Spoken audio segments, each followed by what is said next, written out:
Bismillahirrahmanirrahim.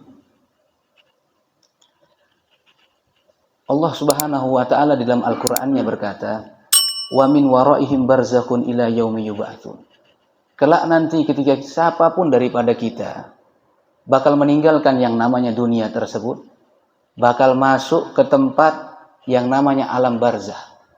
Sampai kapan? Sampai nanti kita dibangkitkan sama Allah Subhanahu wa taala. Digiring ke padang mahsyar, dikumpulkan di mana tempat tersebut tidak ada orang saling peduli. Ibu tak peduli pada anak, anak tak peduli pada ibu, bapak tak peduli pada anak, anak pun juga tak peduli pada ibu. Saudara tak saling memandang satu sama lain. Teman tak saling peduli. Dulu sahabat di dunia, di tempat itu nanti tak ada lagi kata sahabat. Tak ada lagi saling tolong menolong. Saling yang namanya apa? Fokus diri masing-masing. Saking apa? Saking menyeramkannya hari tersebut. Saking begitu bahayanya hari tersebut. Yang dimana pasti daripada setiap satu daripada yang namanya insan bakal berpindah dari alam dunia menuju alam kubur. Nah, oleh karena itu kita sebagai manusia hidup bermasyarakat ada akhlak-akhlak yang diajarkan oleh baginda Nabi besar Muhammad SAW di dalam kerukunan bermasyarakat. Di antaranya apa? Kita membantu mengurusi yang namanya jenazah saudara kita. Membantu mengurusi yang namanya jenazah saudara kita apabila ada yang meninggal. Bahkan yang namanya proses pengurusan ini hukumnya fardul kifayah. Apa maknanya fardul kifayah? Kalau sudah ada sebagian yang melakukan, maka gugur kewajiban yang lain. Tapi kalau tidak ada yang melakukan sama sekali, maka berdosalah tempat tersebut semuanya. Semua terkena yang namanya dosa tersebut. Apa yang kita diwajibin sama Allah Subhanahu wa taala ketika ada saudara kita berpulang ke rahmatullah? Yang pertama kali adalah memandikan mayat tersebut. Memandikan mayat tersebut. Kemudian setelah itu yang insya Allah kita akan pelajari pada malam hari ini bagaimana cara kita mengafani jenazah secara yang benar. Secara benar diajarkan sama baginda Nabi besar Muhammad SAW melalui lanjut lisan sahabatnya, kemudian tabi'in, lanjut sampai para ulama mengajarkan kita bagaimana tata cara kita mengafani yang namanya jenazah. Kemudian setelah kita mengafani, baru kemudian kita antar kemana? Antar ke kuburan. Kita masukkan saudara muslim kita ke dalam liang lahat sesuai tata cara yang diajarkan oleh baginda Nabi besar Muhammad SAW. Namun tadi sebelum dikafani, ya, pertama dimandikan, kemudian dikafani, baru kemudian kita antarkan kemana? Ke kuburan. Namun sebelum itu harus disolatkan. Harus disolatkan. Jangan dimasukkan ke dalam kubur tapi belum disolatkan. Solatkanlah dulu. Ya, ada solat tata cara yang insya Allah mungkin bakal sampai kita bakal bahas bagaimana tata cara kita melakukan yang namanya solat jenazah. Jadi apa kita ulang sekali lagi, apa yang diwajibkan kalau ada saudara muslim kita berpulang ke rahmatullah, yang pertama kali kita mandikan, kemudian kita kafani, setelah kita kafani kemudian kita solatkan, baru kita hantar jenazahnya tersebut ke pemakaman. Ya. Bahkan kata baginda Nabi besar Muhammad SAW, siapa yang hadir mensolati jenazah saudara muslimnya, kemudian dia diam terus sampai menguburkan, dihantarkan ke kuburan, dia dapat yang namanya kirotoni, pahala 2 kirot. Apa 2 kirot? Kata ulama ditafsirkan 1 kirot tersebut sebesar gunung Uhud. Yang insya Allah daripada kita mungkin ada yang belum sampai yang namanya berziarah ke kota Madinah. Ya, nanti bakal lihat namanya gunung berbentuk batu. Jangan gambarkan gunung seperti di tempat kita warnanya hijau, tidak. Di situ gunungnya batu, semuanya batu. Tidak ada hijau sama sekali. Gunung batu yang begitu besar. 1 kirot itu sebesar itu. Kita dikasih pahala sama Allah SWT. Sholatin saudara muslim kita, kemudian nguburin, hadir nguburin, dapat 2 kirot. Berapa 2 kirot? Sebesar 2 kali gunung Uhud. 2 kali gunung Uhud. Bahkan kata baginda Nabi besar Muhammad SAW, siapa yang ikut mengurusi jenazah saudara muslimnya, niscaya apa? Nanti Allah akan perintahkan kepada malaikatnya untuk ikut serta di dalam menyolati jenazahnya kalau dia meninggal. Kalau dia meninggal nanti. Allah perintahkan malaikatnya ikut serta di dalam menyolati, menguburkan jenazahnya nanti. Maka oleh karena itu, kalau ada saudara muslim kita meninggal di kampung, ya sempatkanlah hadir jika sempat.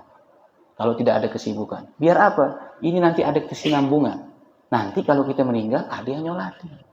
Rajin hadir sholat jenazah, rajin hadir nguburin saudara muslim kita. Nanti insya Allah ramai orang yang akan menguburkan kita.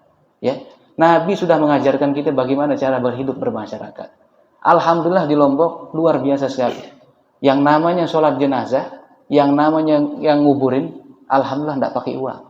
Di daerah lain pakai uang. Tidak bakal hadir sholat jenazah, tidak ada yang nyolatin. Kecuali keluarga jenazah bagi-bagi uang. Bayangkan seperti itu. Kita alhamdulillah tidak ada. Tergerak dari hati sendiri, ya Allah ada saudara kita meninggal. Bondong-bondong pergi nguburin. Di kota Banjar, di Banjarmasin, tidak bakal ada orang hadir ramai sholat jenazah. Kecuali jenazah, keluarga daripada jenazah tersebut bagi-bagi makanan. Atau bagi-bagi uang. Di sebagian tempat di Banjarmasin. Bahkan di sebagian tempat lagi di kota di Indonesia, di Jakarta sana, tidak ada yang namanya orang mau hadir tahlilan. Kecuali apa? Kecuali nanti keluarganya tersebut bagi-bagi makanan dan bagi-bagi uang. Bayangkan, berat sekali.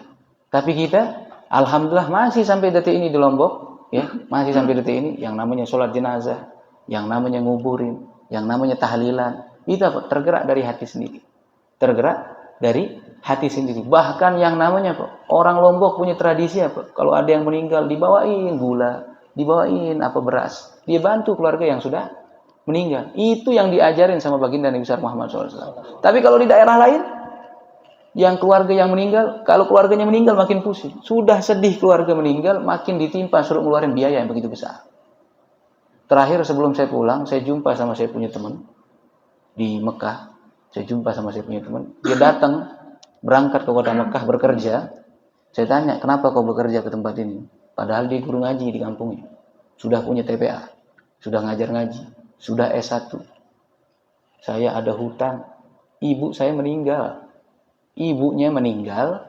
Banyaknya biaya yang dia keluarkan. Sampai-sampai menuntut dia harus keluar untuk bekerja. Yang tadinya dia ustadz di kampungnya, sudah S1 pula, ya, sudah ngajar di kampungnya, punya TPA juga, ditinggal TPA-nya, pergi merantau ke Saudi Arabia, jadi bekerja. Kenapa? Karena ada hutang piutang disebabkan ibu meninggal. Saya kaget. Emang kenapa ibu meninggal kok jadi hutang? Iya, habis uang buat tahlilan. Habis uang buat tahlilan, harus potong sapi katanya. Kalau enggak potong sapi diomongin sama orang kampung. Kalau enggak ngamplopin ustadznya diomongin enggak. Diambekin sama ustadznya. Gak diamplopin ustadznya diambekin. Gak hadir tahlil. Bayangkan kalau di kampung tersebut ada 10 ustadz, 10-nya harus diamplopin. Bayangkan kalau seperti itu. Ya, berapa biaya yang mereka harus keluarkan. Alhamdulillah di tempat kita di Lombok masih yang namanya tergerak dari hati nurani, saling bantu membantu kalau ada yang meninggal, hadir yang namanya penguburan dan sebagainya sampai yang namanya tahlilan, sampai selesai yang namanya nyiwa dan sebagainya. Namun perlu diperhatikan, ya, perlu diperhatikan, namanya biaya tahlil, proses pelaksanaan yang namanya tahlil, jangan sampai menggunakan harta daripada sang mayit. Hati-hati, jangan sampai menggunakan harta sang mayit. Makanya alhamdulillah orang Lombok dari dulu, dari guru-guru kita terdahulu ngajarin apa? Kalau ada yang meninggal dibantu, bawain beras, bawain gula, ada yang bawa air. Sekarang air gelas alhamdulillah ada. Rombongan ibu-ibu, bapak-bapak saling bantu masak. Ada yang bawa kayu bakar, ada yang bawa kelapa. Ngebantu. Kenapa mereka demikian dari dulu seperti itu?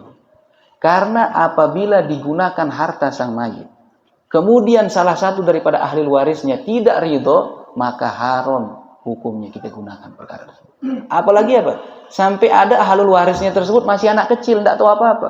Seorang bapak ninggalin anak 4. 3 udah besar, 1 masih kecil. Nggak tahu apa-apa. Harta bapaknya habis dipakai tahlilan. Habis kasih makan orang. Sang anak udah besar, tiba-tiba nggak kebagian apa-apa. Kemana harta bapak saya? Udah habis buat tahlilan lu bapak meninggal. Ini hukumnya dosa. Anak itu yang punya harta. Dipakai, dimakan sama orang. Makanya harus hati-hati. Ya, kalau nanti ada keluarga kita yang meninggal, jangan pakai sama sekali harta mayat. Harta sang mayat jangan dipakai. kecuali ada ridho daripada ahlul waris. Lain lagi ceritanya. Kalau mereka ridho, pakai hartanya siapa? Anaknya berbondong-bondong. Ada orang kampung yang membantu yang sangat luar biasa sekali. Itu yang dibagi. Ya. Makanya bentuk daripada bakti seorang anak ketika seorang tua sudah meninggal ada 4. Kata baginda Nabi besar Muhammad SAW. Apakah ada kebaikan yang aku lakukan? Kata seorang laki-laki datang kepada Nabi SAW. Apakah ada satu kebaikan yang harus aku lakukan setelah orang tua aku meninggal? Ada 4, kata baginda Nabi besar Muhammad SAW. Apa itu? Mintakan ampun kedua orang tuamu. Doakan dan mintakan ampun kedua orang tuamu. Kemudian apa? Sambung silaturahmi orang-orang yang biasa ada hubungan sama orang tua kita. Yang dimana silaturahmi tersebut tidak bakal tersambung, melainkan ada perantara orang tua kita. Teman-teman kita punya orang tua kalau udah meninggal kita sambung. Ya, kerabat-kerabatnya sudah kita sambung. Kemudian apa? Kita yang namanya apa? Apa kata baginda Nabi Muhammad SAW? Ya. Kemudian apa? Menunaikan janji-janjinya. Dia pernah ada janji, ya. Ada ikatan janji sama orang. Ya, tunaikan. Itu bentuk kebaikan. Kemudian apa? Di antaranya apa? Berbuat baik sama sahabat-sahabatnya orang tua kita yang sudah tiada. Sebagaimana yang dilakukan baginda Nabi besar Muhammad SAW. Istrinya baginda Nabi besar Muhammad SAW ketika masih hidup, beliau banyak sekali melakukan satu kebaikan. Maka ketika meninggal istrinya, sahabat bertanya, "Ya Rasulullah, kenapa engkau berbuat baik sama satu nenek-nenek ini?" Oh, kata baginda Nabi besar Muhammad SAW, "Dulu aku punya istri, senantiasa berbuat baik sama dia. Makanya aku sambung kebaikan tersebut." Aku sambung kebaikan tersebut, kata baginda Nabi besar Muhammad Shallallahu Alaihi Wasallam. Kemudian apa hukumnya kita melakukan yang namanya sodakoh? Kita melakukan yang namanya tahlilan, ya, ngeluarin biaya bersodakoh, kita niatkan buat jenazah orang yang sudah meninggal. Sunnah, sunnah, bukan haram, bukan haram. Yang haram kalau kita pakai harta sang mayit, kemudian ada ahli waris dari ridho, itu baru haram. Tapi kita ngeluarkan dari harta kita sendiri. Orang tua kita meninggal, kita keluarin harta. Bersodakoh, kita buat tahlilan, kita buat hataman Quran. Kita hadiahkan pahalanya buat orang tua kita. Kita bersodakoh, kasih makan anak yatim, fuqara wal masakin. Kita hadiahkan pahalanya buat orang tua kita. Itu sunnah. Lu dari mana sunnah? Ya, ada salah satu sahabat namanya Sa'ad bin Ubadah. Sa'ad bin Ubadah ini bertanya kepada Nabi SAW. Ya, apakah bermanfaat apabila aku bersodakoh kepada orang tuaku? Aku bersodakoh kepada orang tuaku yang sudah meninggal. Apa katanya? Fahal yanfa'uha an atasaddaqa anha. Apakah bermanfaat sodakohku yang aku keluarkan untuk orang tuaku? Ditanya sama Nabi seperti itu. Apa kata Nabi? Naam. Iya. Kamu bersodakoh, ngeluarin makanan mungkin, minuman mungkin, pakaian mungkin, dibagi buat fakir miskin atau anak yatim, atau diundang orang kampungnya untuk berzikir, hataman Quran. Itu apa? Sangat bermanfaat, bahkan dianjurkan sama baginda Nabi besar Muhammad Shallallahu Alaihi Wasallam. Jadi jangan bilang yang namanya apa, orang tahlilan haram. Tidak, bukan suatu perkara yang haram. Ya, Nabi yang ngajarin, bukan yang haram. Tapi kalau sampai pakai harta yang namanya ahlul waris, kemudian ahlul waris nggak ridho, itu yang haram. Ya, jelas sampai di sini? Jelas. Ya. Nah, kemudian apa? Diceritakan bahwa Sayyidina Utsman, ya, Sayyidina Utsman ini setiap melewati yang namanya pekuburan, dia selalu menangis. Ditanya, "Wahai Sayyidina Utsman, kenapa kau selalu menangis? Apakah kau mengingat yang namanya surga dan neraka?" Kemudian sampai membasahi jenggot engkau dengan air mata. Apa kata Sayyidina Utsman? "Aku menangis karena kata baginda Nabi besar Muhammad SAW, pekuburan ini adalah tempat tinggal pertama kali setiap manusia ketika sudah meninggal. Pertama kali tempat tinggalnya di mana? Di kuburan. Kalau lolos di kuburan, insya Allah marhalah atau perjalanan selanjutnya bakal gampang. Tapi kalau sudah tidak lolos di tempat kuburan, ini pemeriksaan pertama sama malaikat mungkar nangkir. Kalau tidak lolos di sana, maka pemeriksaan yang selanjutnya jauh lebih susah. Makanya apa? Perbanyaklah yang namanya amal ibadah, untuk ada yang menemani kita nanti kelak di kuburan. Di antaranya apa? Surat Al-Mulk dibaca sebelum tidur.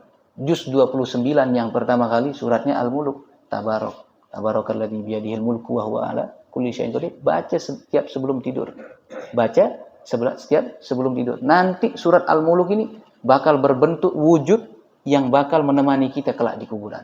Bayangkan di kuburan tidak ada apa-apa, gelap. Cuma 2 meter kali setengah meter, mungkin 2 meter kali 1 meter panjangnya kuburan tersebut. Walaupun kita punya rumah luas hektaran, ujung-ujung rumahnya cuma 2 meter kali 1 meter saja. Tidak ada yang menemani, ya, kecuali amal ibadah kita. Di antara yang bisa menemani kita kelak di antaranya itu apa? Kalau kita banyak membaca yang namanya surat Al-Muluk sebelum tidur, nanti dia yang menemani kita. Bahkan diceritakan apa? Orang yang suka membaca surat Al-Muluk tersebut, nanti surat Al-Muluk tersebut dia yang akan membantunya untuk tidak masuk ke dalam neraka. Apa kata surat Al-Muluk kalau melihat orang yang rajin rajin membaca surat Al-Muluk, kemudian apa? Masuk di neraka. Dia bilang sama penjaga neraka, tolong keluarkan orang ini. Dia rajin baca surat Al-Muluk. Dia rajin membacaku. Loh kenapa? Dia ini ahli maksiat. Misalkan seperti itu. Dia ahli maksiat. Ya, biarkan dia di neraka. Oh enggak. Dia rajin membacaku. Kalau kamu tidak keluarkan dia dari neraka, aku akan keluar daripada surat yang ada di Al-Quran. Ya, bayangkan. Surat Al-Muluk nanti akan membela orang-orang yang suka rajin membacanya. Yang suka rajin membacanya sebelum tidur. Jadi habis Isya, ya. Dah harus pas mau tidur bacanya, dah harus. Yang penting setelah Isya itu baca surat Al-Muluk, enggak apa-apa. Ya, baca surat Al-Muluk. Semoga insya Allah kita satu sama lain bisa mengamalkan yang namanya surat Al-Muluk mulai insya Allah malam hari ini setiap sebelum tidur. Nanti awalnya baca, lama-lama jadi hafal. Saking biasa terus dibaca. Seperti layaknya kita kalau sering yasinan di kampung. Ya, mungkin kita kalau tidak dikasih buku yasin hafal. Ya, kenapa? Saking seringnya baca yasin. Hadir yasinan di kampung. Saking seringnya baca. Padahal tidak pernah ngapalin yasin. Cuma sering-sering baca dan mendengarkan yang namanya yasin. Kemudian apa hukumnya kita berziarah kubur tersebut?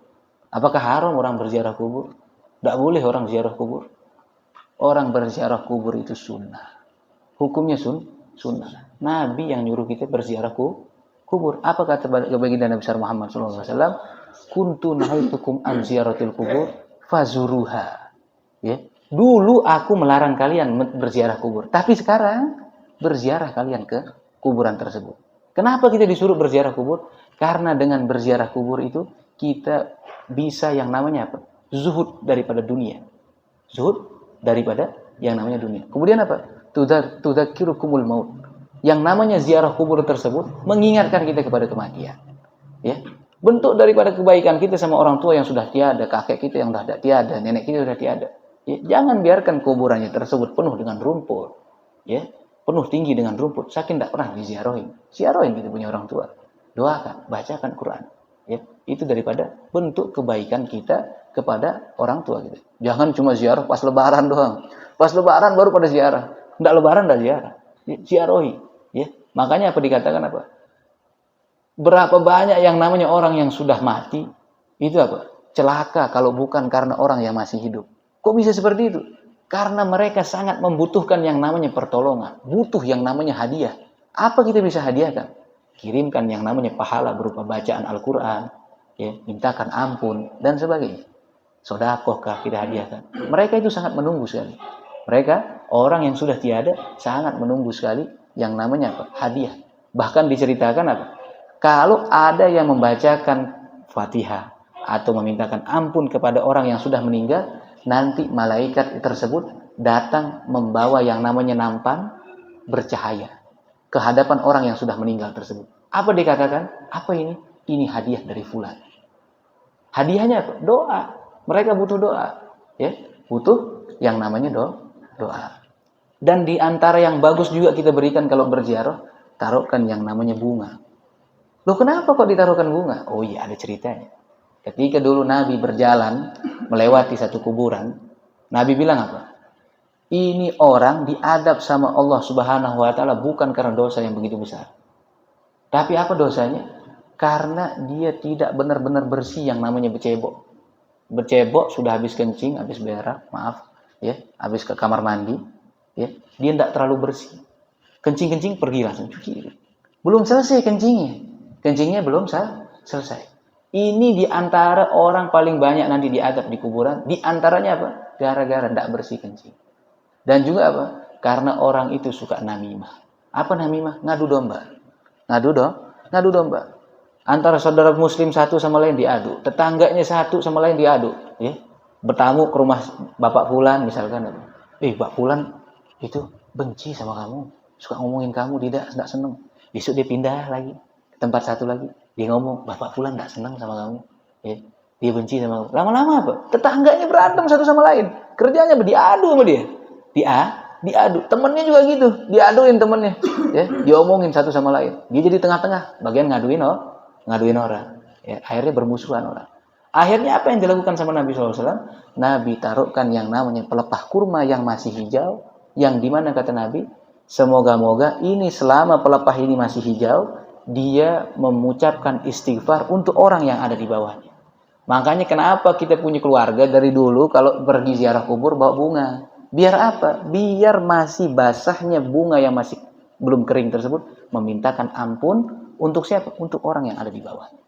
Sunnah apa enggak nih? Sunnah. Bukan suatu yang syirik, ya, bukan suatu yang syirik. Bawa bunga taruh di atas kuburan bukan suatu yang syirik. Sunnah. Nabi yang lakuin itu. Nah, Nabi. Cuma di tempat dulu, di tempatnya Nabi, tempat yang kering, ya kan? Yang adanya pelepah kurma. Tapi alhamdulillah tempat kita banyak hijau-hijau, ya kan? Bisa bunga, ya kan? Ada daun-daunan yang lain. Tapi di situ yang banyak cuma kurma yang banyak. Zaman Nabi adanya kurma. Makanya Nabi taruh yang namanya pelepah kurma. Ya, makanya kata Nabi sallallahu alaihi wasallam, la'allahu yukhaffafu anhuma madamata rotbataini. Ya, semoga ini pelepah kurma selama masih hijau, semoga ini menjadi apa? Menjadi peringan daripada azab mereka di dalam kubur tersebut. Ada orang, Nabi lewat, 2 orang. Yang satu diadab karena tidak bersih yang namanya cebok, yang satu diadab karena suka ngadu domba. Kedua kuburan ini ditaruhkan pelepah kurma sama Nabi SAW. Semoga-moga pelepah kurma ini ditaruhkan di sini selama dia masih hijau.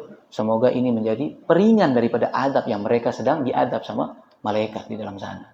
Ya, jadi nanti kalau misalkan ada keluarga kita yang sudah tiada, bawakan bunga. Biar apa? Mereka menunggu hadiah tersebut. Dia tidak mau minta uang, tidak butuh uang. Ya, tidak butuh hadiah seperti apa? Misalkan kue, tidak. Butuhnya bunga, doa. Yang paling mahal, doa. Yang paling mereka butuhkan, doa, mintain ampun, kasih hadiah yang namanya khotaman Quran, dan sebagainya. Ya. Jadi kan makanya kebiasaan daripada kita, ya, paling tidak kita minimal setahun sekali lah pernah hatam Quran.